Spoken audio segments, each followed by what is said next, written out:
Hey, this is attorney Tim Anderson. So I am standing in front of Planned Parenthood here in Virginia Beach, which is in the 83rd District, which is the area that I'm trying to become the delegate in.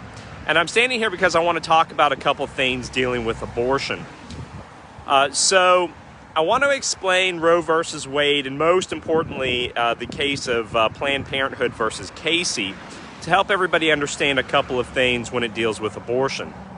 So the Supreme Court of the United States carved out a constitutional right of privacy.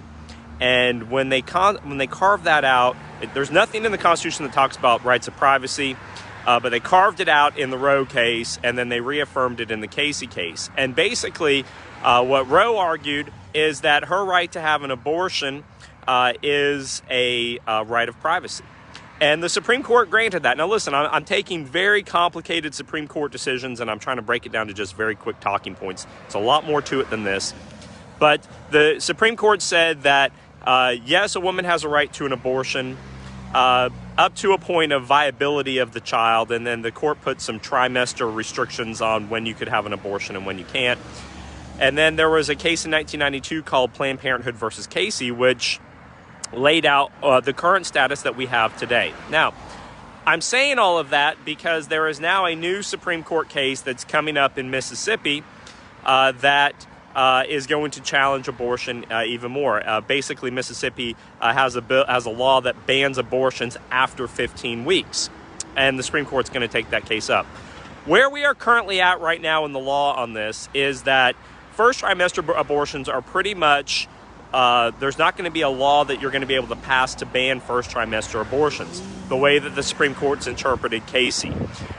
Second trimester abortions are generally allowed up until a point of what is called viability, and then third trimester abortions are not allowed, or when I say not allowed, the states can make them not allowed if they are unless there's some risk to the mother's health or some other exigent circumstance. Now, Virginia law already has what's called the Casey model in place. We have 3 laws that deal with abortion.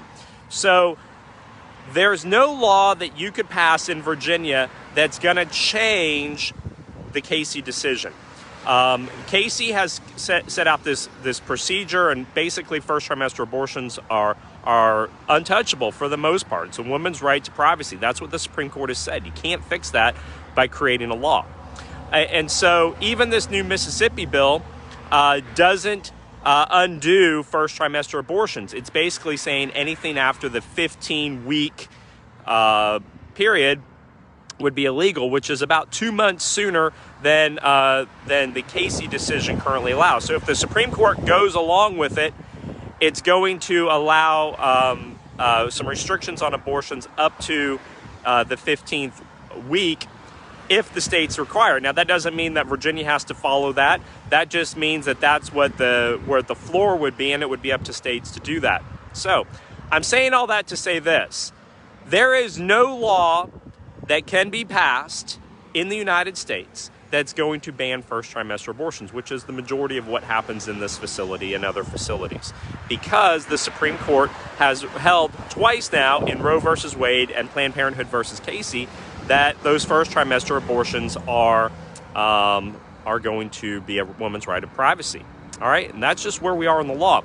So now that I'm thinking about going into the business of making laws, here's my take on this. If you want to change abortions, it's not going to be by changing laws.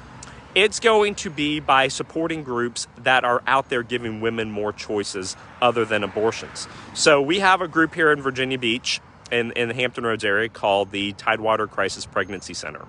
And they do a phenomenal job. They, every day, give women who have unexpected pregnancies options to not have abortions. And I am supporting them. And so what I've pledged to do if I am elected is, look, I can't pass a law that's going to make abortion illegal. Can't do it. The Supreme Court has said you cannot do that, and even in this new case, you're not going to be able to do it. I'm anti-abortion, absolutely. But we're not going to be able to get rid of abortion through the law. But what you can do is you can support groups like the Tidewater Crisis Pregnancy Center and many others that are out there giving women more options. And that's what you have to do. Now, I have pledged to donate 100% of my net salary if I become the next delegate to the Tidewater Crisis Pregnancy Center.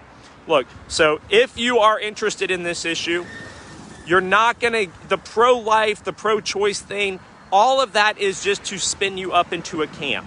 The truth of the matter is this, is that they've made it a right. A woman's right to an abortion exists.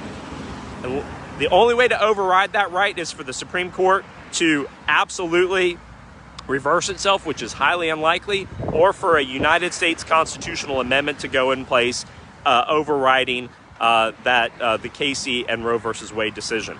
So those are two things that are very, very unlikely ever going to happen. So we have to stop demanding certain things, and we have to now support groups like the Tidewater Crisis Pregnancy Center. Man, they are on the line every day. They are saving children's lives. And when you are, if this is an issue for you, I highly encourage you to find groups like that and support them monetarily, support them with your time. That's how you're going to make the difference, is to reduce the demand. And I just wanted to push that out. I hope that it gives you some explanations as to where we are in abortion in the United States and why you can't fix this with a law. If you tried to pass a law, Virginia passed a law that said first trimester abortions are totally illegal. All abortions are illegal. A federal court would strike that down within minutes of it becoming law because it would be challenged. That's why you have to support groups that are helping reduce the demand. Hope that gives some clarification. Have a great day.